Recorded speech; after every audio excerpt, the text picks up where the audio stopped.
Hello, and welcome to the early 17 Lands data review for Murders at Karlov Manor. Today I'm going to be talking about how things are looking early, how the format is shaping up, what the early data tells us. At sort of a high level, and this is kind of just my personal, I'm not a professional data scientist, although I do have some of the data and analytical background. So it's something I'm interested in and like talking about. Um, so today I'm just going to be looking at the format and see how things are shaking up. And I like to start with the two-color pair data. Um, for all users, we can see here that Boros is the most winning deck, and it's pretty clear actually early on that we have a 61% win rate maintained over the course of the first week or so, which is actually pretty rare. Usually the above 61% win rate deck would be pretty rare. Now, I would say that the overall user win rate is about in line with what we would expect. 55.8 is pretty typical for this point of the format. Maybe a little bit higher than it has been in the last couple of formats, but still pretty in line with what we would expect. So it's not. I don't think it's a result of that. One of the other things I would notice about this too is there's no deck that is winning below 53%, which is actually also pretty rare. Usually early in the format, there's an archetype one or two archetypes that are like pretty unplayable and are winning at close to 50% or below 50% even in some cases, which appears not to be the case in this format. And again, this is for all the users. So we'll look at top users in a little bit. So right now, I would have sort of my archetype in like my tier 2 of archetypes. We have Selesnya, we have Azorius, we have Orzhov, we have Is It even? I mean, Is It's kind of close, like borderline. Of course, this is just by the numbers for all users. And yeah, that would sort of be in line with my experience. I mean, white is the best color early on, and I think the data is clearly very, very clear on this. I think anyone who's played the format would tell you that white is just the best color. It has the best commons. It has, I think, the top 3 commons in the set. Just even based individually on individual strength, we have novice, which we'll see in a little bit when I talk about them. You will also notice that Boros is the most played deck by 17Lands users, which is not a surprise. It's Boros and then Azorius actually at number 2, and then Is It at number 3.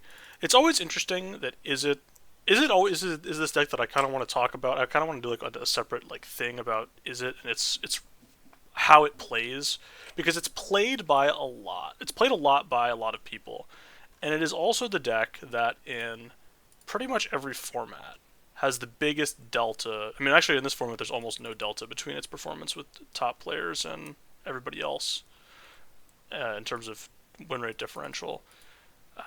You'll see that it's basically just about as far off from Boros in both respects. It's maybe a little bit even further off for top users.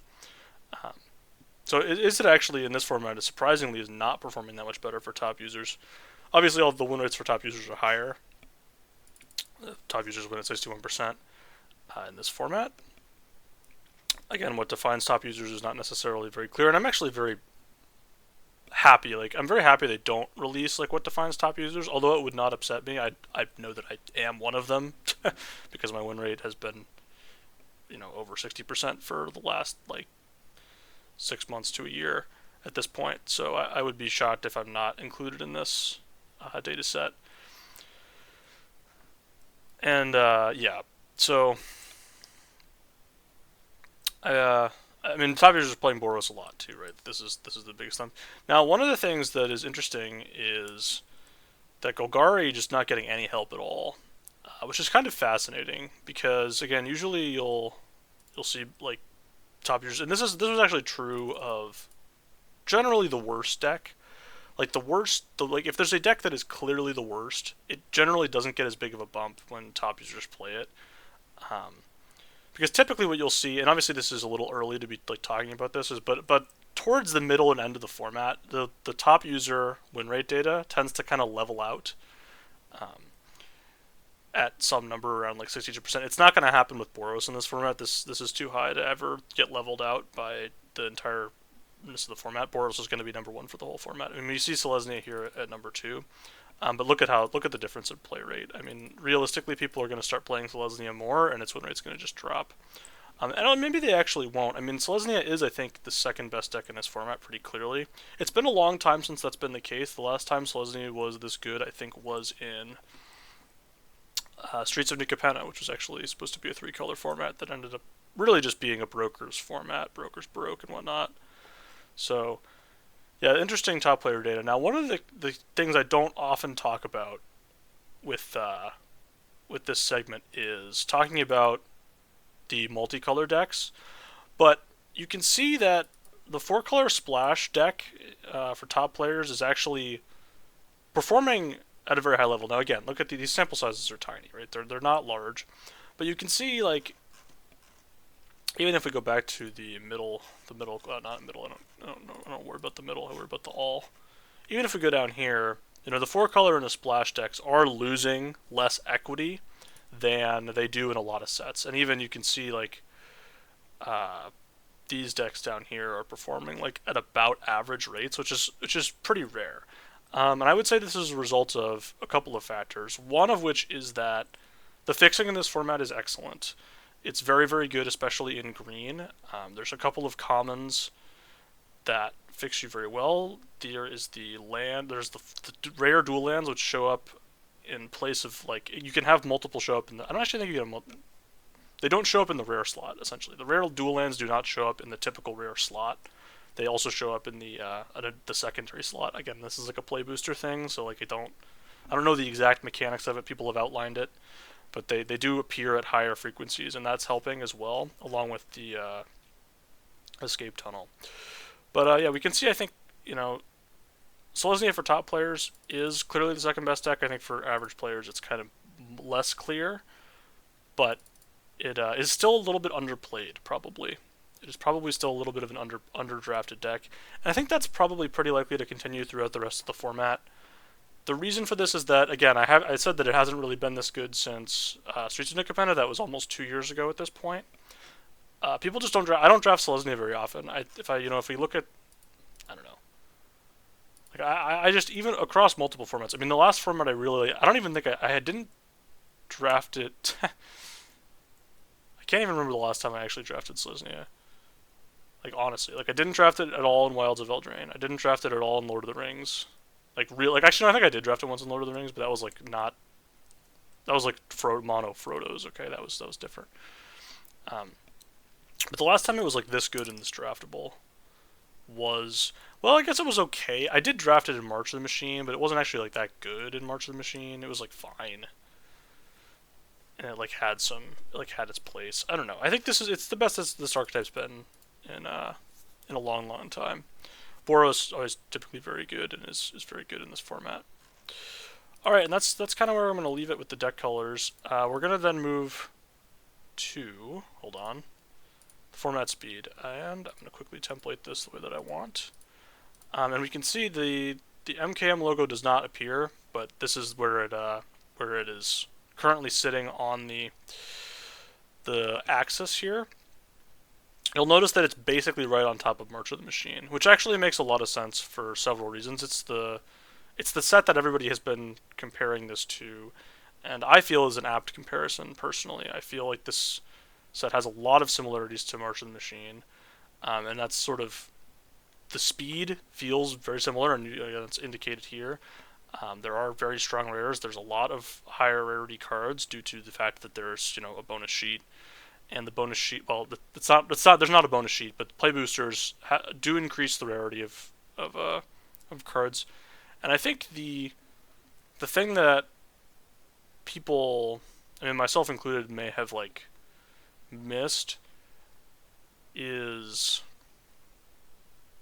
just that I don't know, for whatever reason I feel like I've had more. There are like high quality rares in this set. I feel like I've been able to draft more high quality rares and put them in my deck more often in this set, similar to how March of the Machine was if you were drafting it that way. Now I would say that the fixing in this set is actually better than March of the Machine's fixing. I mean, it is, again, it's basically literally like one for one on top of it. And this is kind of where they've been. I mean, it's honestly basically right next to LCI, which, so again, people are going to tell you, like, I mean, again, this graph does not really do a great job of indicating how fast a format feels. does a great job of indicating how quickly the game ends. It does not do a great job of telling you how fast the format is, if that makes any sense. It's kind of like a subtle nuance thing, but games can end quickly for a variety of reasons. And one of them is that your opponent just runs you over with aggressive creatures. Another one is that your opponent generates enough value in the early part of the game that you basically can't recover. Uh, all that kind of stuff. Where it's like the games, yes, aggressive decks are good in this format. They are the best things to be doing in this format. Obviously, Boros and Selesnya are the two best decks. They're aggressive decks, right? That's going to skew this quite heavily as well. But I would say that this format certainly has room to maneuver. Like I don't think that it's blisteringly fast. Like we can show the deck here. We can just show the deck. You know what I mean? Like this is the deck. So this deck went 7-0, and this is the deck that went 7-0. Okay, it went 7-0 in Mythic. So like you can win with like this. Like this is a deck that you can actually win within this format. And so people that will tell you like, oh, you can't do like these control like multicolor decks. You can. Now this is a high card quality deck, right? This deck is very high in card quality. It has like 5 rares. 2 of them are Niv Mizzet. 1, 2, 3, 4, 5. This one's. I mean, this card was like kind of whatever. And like yeah, so it has rares, but the rares aren't like this isn't like great or anything. It's just I had 3 escape tunnels, and I was like, oh, I'll play it, try it out. This is still earlier in the format as well, but yeah, I mean these type of decks can succeed, and this one did for me. So I don't know. Like this I think this is not in one game samples are not necessarily like the be all end all, but you could see, I wasn't like I was on the play every game either. I won games on the draw, so like you can totally maneuver in this format. With that being said, let's get into the commons, and we can see that the top 4 commons are all white cards. Now we've talked about this phenomenon before, where if one color is significantly stronger than other colors, its commons will all get boosted up by that. I do have, I do understand that is, a thing that does occur, and so we do have to acknowledge that. However, I would say that in this particular case, this is not really a good example of that. I mean, we all knew, everybody knew going into the format that Novice and the Petra was going to be the best common. If you listened to any set review that told you that this card would not be the best common in the format, you probably should stop listening. Don't listen. You probably should stop listening to that set review, because, this card was excellent.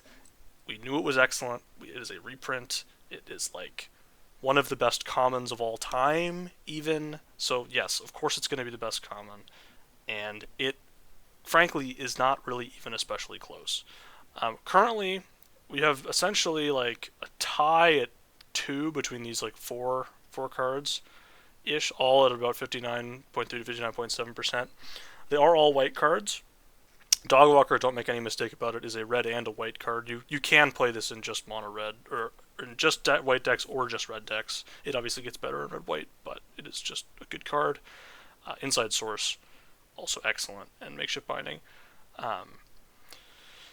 So we can see sort of in the top 5-10 commons, white sort of represented as the best color, right? It really is, and we even have On the Job in here. Now this is interesting because there will be a lot of people that tell you that this card does not belong here. This card isn't this good, right?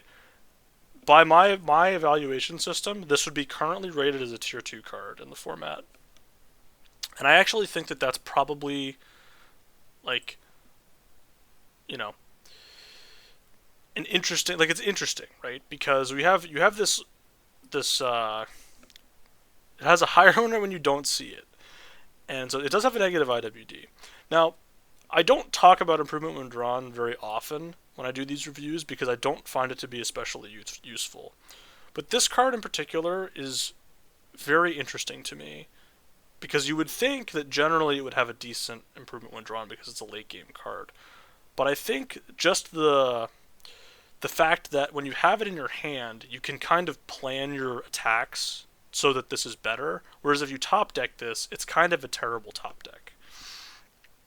So that's actually an interesting sort of thing. Like it has a like it has a lower opening hand win rate than game and hand win rate, and it has a negative improvement drawn. So it's very interesting. It's very interesting, right? But you would think that it's like, well, this card doesn't deserve to be here. It's like, well, then any card that is like a white card, like Market Watch Phantom, like shouldn't Market Watch Phantom be out of it? It's like, I don't know. Now, obviously, I would never take Market Watch Phantom over on the job in a draft because Market Watch Phantom is a 2-drop, and so just being a 2-drop is worth more than perhaps this card. But it is important to note that and a lot of this thing's value too becomes from its very high alsa or ADA. There's alsa 667 is very high alsa, which essentially means you're getting this card for free. And whenever you're getting a card that is like an average to a maybe even slightly above average card in your deck for free, that card's going to have a pretty high win rate, just as a result of the fact that the deck is going to be very good because you're getting playable cards later than anyone else in the draft is getting playable cards, and so you're getting an advantage there. All right, now that I'm done with that tangent, we're going to continue with sort of looking at some of the top commons, and it's emerged to be pretty clear, at least in my opinion, that this is a Naya format. We can see clearly that white isn't the number one color. It's a little bit more mixed between red and green at 2, but I would put personally red at 2 just because of the Boros thing and whatnot. Boros being better than Selesnya type deal. But we can see there's some great green commons in this format, and we haven't had green commons that are this good in a long time. Haven't had green commons this good. Lockstone Eavesdropper and Nervous Gardener, along with Fanatical Strength, which we just saw in the previous set performing, basically exactly the same. It is a little bit worse, but what are you going to do? This set doesn't have dinosaurs, so it was always going to be a little bit worse, but still very, very good. Obviously, so you can see hard evidence. Here is the best blue common. In case you were wondering whether this card was good or not, here's a slightly worse version of that card that is blue's best common by a lot. So be advised, although there is Granite Witness here, and this has very, very low sample sizes as a result of being a list card. Unauthorized Exit performing actually somewhat decently. And then we have to scroll a long way before we get to a black common, I believe. Here it is. Extracted Confession, I believe, is the first one. Hold on. Look through this again really quickly. Yeah, Extracted Confession is your top performing black common currently, which does not say a lot of good things about black. And so that sort of does it with my overall common review. Let's go talk about the best color. The best color is white at common. We talked a lot about this already, but basically just a really solid group of commons. You can play all of these, and you're somewhat happy about it. Except once you get to the Griffnot tracker, that's where it gets pretty bad. I actually think there's even more places for this card, specifically in black-white. I could actually look at that. Check the due diligence in black-white. Not performing any better in black-white, but I do think there could be some decks that want that card. It has been pretty underwhelming, unfortunately. Just because the requirement, the fact that you can't play it on turn 3 in a lot of game states is pretty punishing. But yeah, all of these commons, I have played I think every single one of these commons except for a Griffnot tracker in my deck. Burden of Guilt obviously not a real card. And I think they're all fine. You see the combat trick here, yep, solid card, and then all the way up to the top here. Really just solid top to bottom color with reasonable cards all the way up and down the curve, which you're really happy about. We'll go to blue next. Blue is not maybe necessarily a great color. We can see that its commons are all fairly close to the average, right? Its best common at 56.6% is considerably worse than the other colors' best commons, other than black. But it does at least have a semi-deep, pool here, where you're not getting below 55% until after its 5th or 6th common. So you certainly have places to find blue. This is actually somewhat surprising to see Bubble Smuggler this low. Um, I have played with this card and against this card. It's definitely not anything to write home about, but I do think it's kind of playable. The win rate is indicating to me that it's basically not really that playable. Uh, I mean, obviously you can play whatever you want, and but certainly not where you want to be. Reasonable Doubt, you're going to hear a lot of discussion about Reasonable Doubt, whether or not it's playable. I am firmly on the playable, but not amazing.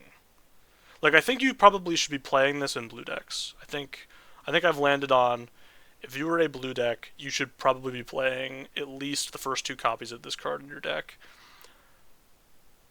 I know that it like is an extremely feel bad card in this format. Like, this card feels extremely bad to play with in some game states. In other game states, it's decent, but I don't know. This is like a check back on this card in like 2 weeks and see how people adapt. At higher ranks, I've found my opponents do play around it, which is unfortunate. Obviously, that's going to happen when you're playing against players who know the format well. Um, so maybe a bit of a trap, perhaps. We can actually check for top users and see how it's looking at the blue commons. This is interesting. Yeah, we have it as the third best blue common for top users, which I think is somewhat reasonable. We have Unauthorized Exit at number 1. This card, very interesting to note that. Obviously, you know, that is very strange. I do think this card's fine. Like, I want to be very clear that I think this card is like totally fine, and you probably should play the first copy. But wow, Deduce really down there. That's interesting. That's very strange. I wonder why Deduce is performing so poorly for top users in comparison to the average users. It doesn't surprise me that this is performing worse for top users than the average users, because I don't think this card is like especially great in the decks that people are playing with it. That is strange. I don't know. Have to ponder on that a little bit more. All right, on to the next color. We go to black. For I think the third format in a row. Was black the worst color in Wilds of Eldraine? Hold on. No, it wasn't. Maybe it was. I don't know. There kind of wasn't really one. Anyways, black not performing well early in the set, which is not to say that I think it's unplayable. However, what I will say is its commons are pretty unimpressive. And really, like, it once again kind of suffers from that problem that a lot of that it has, at least in the last set. And I wonder if this is a conscious design choice from the limited design team to make black less of an aggressive color, because really and truly, like, it can't be assertive in these formats. Like, it just is not able to. In this format, it's a little bit better at it than it was in LCI. You can see you have like just having a 3-mana 3/3. This card is like kind of assertive, but even that, I mean, it's not performing especially well. We can look again at the top users and see what they're doing. Doing some Gorehound stuff. That doesn't surprise me. The Gorehound has been somewhat impressive in the decks that it's good in. But yeah, nothing really super different, to be honest with you. Toxin Analysis has been largely bad, unfortunately. I wish it were good. It's the context of this format, I think, really makes this card awful. Just because, the creatures are smaller, so you're getting less lifelink, and the fact that it gains Death Touch matters less in this format than it would in other formats. And black also it just doesn't pair that well with black's commons, right? Like, black's two best commons are ostensibly cheap creatures that have like 1 power and toughness. But like Unscrupulous Agent trading up with their 3/3 is not really that good, honestly. So yeah, there's Murder. For all you Murder enjoyers out there, here it is. Here's the card. There it is. It's been shown. On to red. So red, as I mentioned earlier, I believe is the second best color, although I think you can make an argument for green. Very interesting to see Offender at large here. I would not have expected this to appear this high on the list. I would have expected that to be much lower. But yeah, you can see red being, you can kind of play with a bunch of stuff. This suspicious detonation I have even played, and it's not very good. But I think in blue-red it can even be okay. Good Oath of Rebirth. Anyways. Yeah, red herring is a good 2-drop. You kind of have everything you need to be a functional color limited these days. Good removal. You have a strong common that makes 2 bodies. You have, a good 2-drop, good combat trick, another decent combat trick, right? Another 2-drop that's like kind of legal to put in your deck. Yeah, I mean, it's just fine. We can check again. So how are things different? This one I expect to be considerably different. Wow, Goblin Maskmaker all the way up here. I'm not a believer, but we shall see. This is more along the lines with what I was kind of expecting, with Offender Large being a little bit lower, but really not a whole lot in it. So just not a whole lot to talk about. I mean, we've said second best color, and I think that I stand by that. I don't believe I'm not a. And finally, well, not finally, I guess. Green, we're going to talk about a little bit. Not as high of highs as red or white, but certainly got a deep roster. We got all the way down to number 7 or 8 before we get to start hitting below 55%. Oh, there's a Croson Tusker in here. Shout out Croson Tusker. This card's a house, by the way, in case you're wondering. I mean, it's not a house. Like, it's not good, but it's a house. It's very reminiscent of the Tanuki from Neon Dynasty. If you've played with that card, this card is somewhat similar to that card. It's fixing, kind of. Yeah, I mean, of note, not really anything of note, to be honest with you, with green. I think it's just kind of like the good cards are good here. Interestingly, Loxodon Eavesdropper falling considerably for top users. The sample sizes in these are still pretty large, which is why I'm interested in it, to see how things are progressing here. P2 Gaussian Inspector moving all very, very high up. Nervous Gardener becomes number 1, which I don't really disagree with. I think that card's really good. So, then I guess we can look at the colorless. Well, quickly look at the colorless stuff. You can play Escape Tunnel's great. You should play every copy of it. I've actually found this card to be not atrociously bad. Public Thoroughfare. I want to make a quick sidebar about Public Thoroughfare.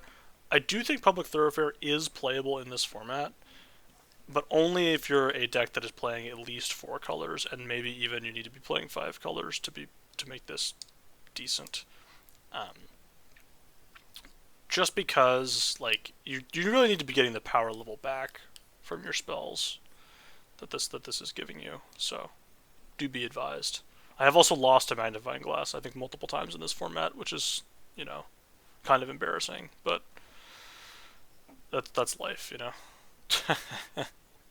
Sometimes they draw it in a board stall, That's how it goes. Alright, to the multicolor, there are 10 of these. Dogwalker is the best one. I think this is pretty aligned with my power rankings of them, I would say. I showed up Putrid Warrior. Dogwalker 1, we have Granite Witness and Gadget Technician, like, kind of tied for 2. Sanguine Savior, Crowd Control Warden, I think is probably a little high. I think this card kind of sucks. The Crocodile. Fairy Snoop being this low doesn't really surprise me that much. The reason it doesn't surprise me is that the card just is not super great, and also blue-black is not a good deck, so I like the Hellion more than most. That's just, I've had good experiences with it. I think the Hellion is, like, straight up just better than Crowd Control Warden. I know that that's not going to, like, appear that that's the case, but I don't know. It's played better for me than this thing, because it has reach. But I'm not going to, like, heavily disagree with anything presented here in terms of the ranking of these cards. I think most of them are playable. I think all of them even are, like, playable. This card's pretty bad. Like, this card these two I would put pretty close to unplayable, actually. and the rest of them I think are fine, to somewhere between fine and good. Alright, on to the uncommons, and we will see for the multicolor uncommons that list a couple of special guest slash list cards at number 1 and 2, which I'm not going to talk that much more about. But here's Gear Drake at number 1 as of right now of the signpost uncommons. The card is a house. I have played with it a couple of times.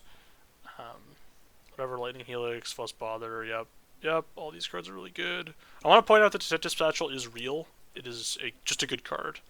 It looks like it might be kind of, medium or way too slow. It just does, like, the archetype just supports it really, really well, so I would say that it's really good. There's a good reason to be blue-green, by the way, Repulsive Mutation as well. Blue-green has some decent gold uncommons for the first time in a very long time. Here's Flotsam Jetsam. Wow, this is... I'm actually kind of surprised by how low this is, because I have played this... I have played this multiple times, and it's just been like a house in some game states, but maybe I'm having too much of, like, best case scenario stuff. Yeah. The split cards have largely been pretty underwhelming, actually, other than Fuss Bother. Fuss Bother's really good, but the other ones are kind of medium. So I would note that. This is actually surprisingly low for Meddling Youth, so I thought that would probably be a bit higher. Same with this card. I mean, it just really goes to show you, like, Whisper Vampire being this low. Like, don't overrate these cards. Like, don't overrate these type of cards. Like, this card I think has a lower win rate than the Gorehound, even. Almost. It's similar. Like, this, 4-mana 2/4 flyer is just not very good, right? Like, it just isn't a very good card, and I think this is kind of indicating that. Right. That's what it indicates to me, at least. Nothing super...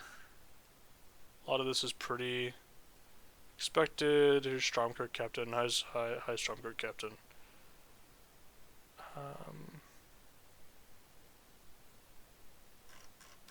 Yep. Anyways, on to the... I don't think there's... Is there colorless uncommons? There is. There's Scene of the Crime. This card...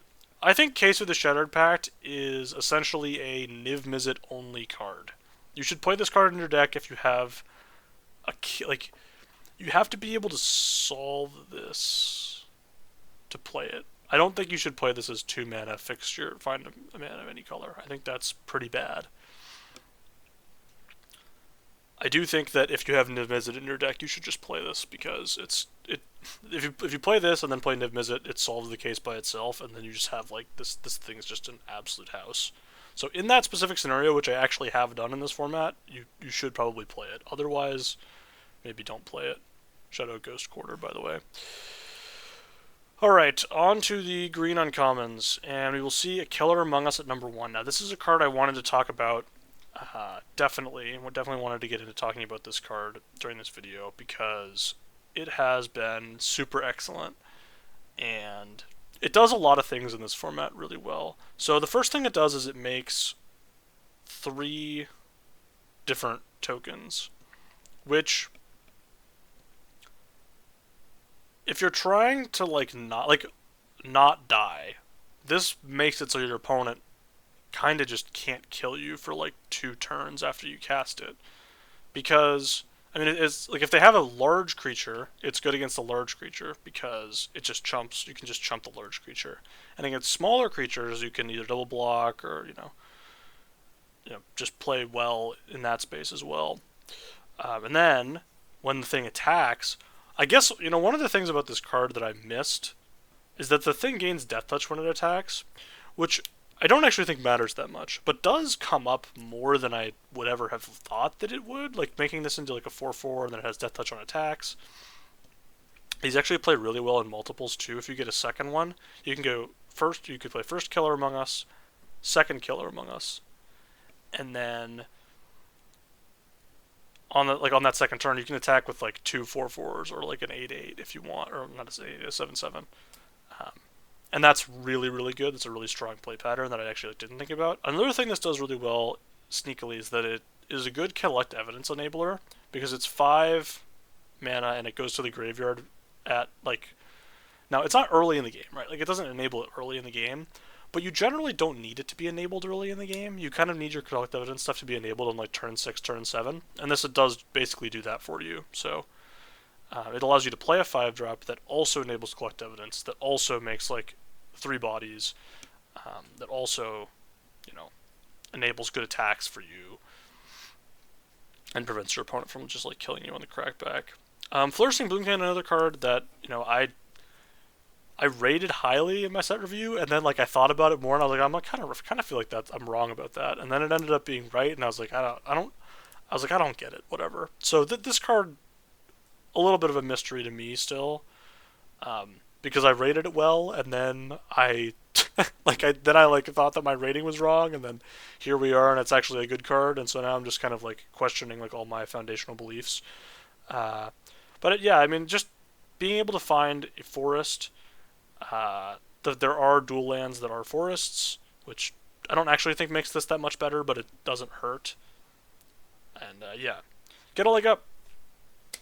I don't know, man. If you were wrong about if you again, this is another one where like if you had people tell you this card was going to be anything like worse than like an average card, I would question their knowledge of Modern Limited. This is a generally worst case scenario 1 mana +2/+2 that gives any sort of additional bonus, which in this case is reach, which does matter in some cases. Just get, and it has the potential to, on some board states, just make like a +5/+5, and that's just a completely game-ending play.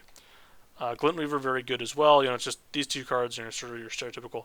Greenwood Radical's been good, better than I expected it to be as well. A lot of these green uncommons are very solid. We'll see. I mean, Sample Collector's down here. This is kind of where I think it belongs. It's going to be overdrafted, I think, for the remainder, for a large majority of the set. You can see it as an ALSA. I believe it's number 5, but it's winning at a rate of number like 10 or so. So that is a card you don't want to be taking early. It runs into the problems that I thought when I graded it, which is that it 3-drops are non-premium in this format. You're going to have 3-drops in your deck. You're going to have more 3-drops than you need in your deck in most decks. So this being a card that ostensibly it's like, oh, it blocks the stuff on turn 3, but like no, it doesn't actually. It doesn't really block the ward stuff, because you can't just be like, well, I'll line up a block on your opponent attacks me for, you know, things, because it's just too bad if they have, you know, if they're attacking, right? So it really doesn't block at all. Chalk Outline I want to talk about. I think this card is extremely fun, and you can win with it if you know what you're doing. I have not tried it yet. I hope to try it at some point during the format. So I think it's a fun card that can get there, but obviously not a card that should be going at the high pick level that it is currently. And eventually, if it goes down more in value and people start, you know, drafting it lower, I think it can be a real build around, and it is a very fun card. Alright, on to red. Torch the Witness at number 1, not an enormous surprise. It's a value removal spell. Not really much to see there. Reckless Detective, Kate's the Burning Masks. Very steep drop-off after Reckless Detective, which is just a strong 2-drop. Although this card does have some like weird, finicky like nature to it. Like, do be advised, it's not like just excellent in every deck. It does vary in strength. Kate's the Burning Masks. I mean, look at me. Right? Like, this is, this is really showing, you know, double pipped matters, not getting your card right away matters. Just a lot of little things with this card that kept it from being great. It's only good. Scapegoat's fine. Vengeful Tracker kind of fine. Corner Cork has underperformed pretty considerably, mostly because I have found myself in most red decks, and in most decks in this format, that sacrificing an artifact is much worse than I would have thought. There just aren't, like, sacrificing a clue token is a pretty big cost, because you're giving up basically a whole card to do that. And so this isn't really even a 2-for-1. Like, it looks like it could be a 2-for-1, but it's kind of just a tempo play at the end of the day, which is something that I missed evaluating the cards of the set and cards like that. So that is something to keep in mind. Nothing super interesting for the rest of this, so we're going to just move on to black. And again, we'll see that black's not really getting a whole lot here. Just Long Goodbye and whatever. Sir Conrad's okay. Just the Eliminator's okay. A lot of just medium stuff in black that just did not really get there. For the people that are fighting the Slimy Dual Leech versus Night Drinker Moroi battle, appears that we have no clear winner so far. I kind of rated them as exactly the same, so I both rated them high because I thought that they would be decent, but neither of them turns out is very good. Shout out Polygraph Orb, not Polygraph Orb overperforming my expectations and having above a 50% win rate so far. Here's Lead Pipe, actually doing better than Lead Pipe, a card that I think is much better than it, but yeah, this is an unfortunate situation. So when I evaluated this card, I got it very wrong, and the reasons for that, I believe, come down to two things. One of them is that I thought this worked with tokens, creature tokens. It does not work with tokens, I believe, because it has to be a creature card, which I think got me. I think that was like I kind of got by the templating there. Secondarily, at the time I was like, I was like, oh, you should be able to solve this on your turn pretty frequently. It's like, no, and it not being able to be solved on your opponent's turn comes up quite a bit. And Ward 2 being a huge cost to this as well, I think all sort of made this a lot worse. And yeah, this is just not the right format for this card. Not that I don't now, and its performance in this format indicates that it probably wouldn't have been good in any format. Just too much. If it had been like, yeah, it's just too much to ask. Blue, not actually getting a lot blue from like its uncommons. We'll see like here why I don't think blue is like an especially great color. Like all of these cards are fine. Fayflight, very poor performance so far. I would probably like actively just never take this card. At this point, I think it's probably overdrafted enough that you should basically just never take Fayflight at this stage of the format. Do be advised of that. The rest of these are all pretty predictably bad. I don't really have anything else to say about them. Exit Specialist is a house, and I've been blown out by it like multiple times. White, uncommons. Neighborhood Guardian at 1. There's Lean and Relic Warder at 2. Interesting. Case of the Gateway Express, Permanent Enforcer. I mean, all these are pretty predictably good. Karlov Watchdog has been a pleasant surprise. I thought this card would be too slow and like just too... it would be too hard to enable the attack with this on turn 4, but actually, like, or even like turn 5, attacking with 3 or more creatures, this giving +1/+1, it's actually a pretty big game, and there are a lot of wide boards in white in this format, so this card I think did actually get there. Not on my watch, nothing. This is actually a surprise. Well, that's actually not really supporting that well. Anything interesting I want to talk about? No. Mentor of the Meek being down here. That kind of makes sense. You really got to know what you're doing with that card. Alright. Okay, so now we're going to move on to the full set review. Just a little bit of a light overview talking about rares. Currently the cutoff for Tier 1 is Lightning Helix. For me, that is my current cutoff. Of course, again, that's like my arbitrary line for Tier 1 ratings.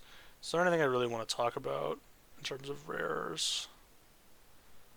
No, I think for the most part it's all pretty like clear. I think we all sort of like kind of feel pretty, I mean, people kind of know what the good cards are. There are these like whatever. Aurelia's Vindicator is the best card in the format. We are seeing it win 4% more than any other card in the format. Pretty close to 70%. 70% is kind of your mark for when a card becomes insanely good. If you look at the my best barometer for cards being insane is Bowmasters, which is a 71.2% win rate. If a card basically ever has a win rate over 70%, the card is absurd. Like it's just super nuts. And oh, I accidentally pulled up my bookmarks. Let's not do that. Um, so again, for your benchmark of if I were to create a tier 0, it would, you know, be like 67% plus or something like that. I find it sort of like irrelevant to kind of talk about like, oh, this card's like so much better than these other cards because you're very, very rarely going to have to be picking between them. But yeah, I mean they're all these rares are there are a considerable number of rares that you should be splashing. I think in this format.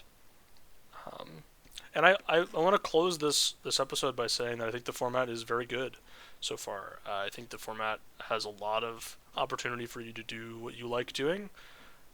If you like to draft very aggressive decks, the format, I mean, obviously, there are ways to do that. If you like to draft multicolor decks, this format definitely gives you the space to do that. The one deck I would say is not great is just a true, like, oh, I'm going to, be all removal spells control, which, hasn't been good in years. So it's not going to, except, well, it has been good in Dominaria United, exactly. And since Dominaria United, it has not been good. Actually, it was good in March of the Machine for 2 weeks and then sucked. Anyway, thank you for watching. I hope you enjoyed the data review here. Hope there was some enlightenment. It's always nice to sort of have like a little, early, like just an early peek at like how things are in the format and how I feel about it. See you.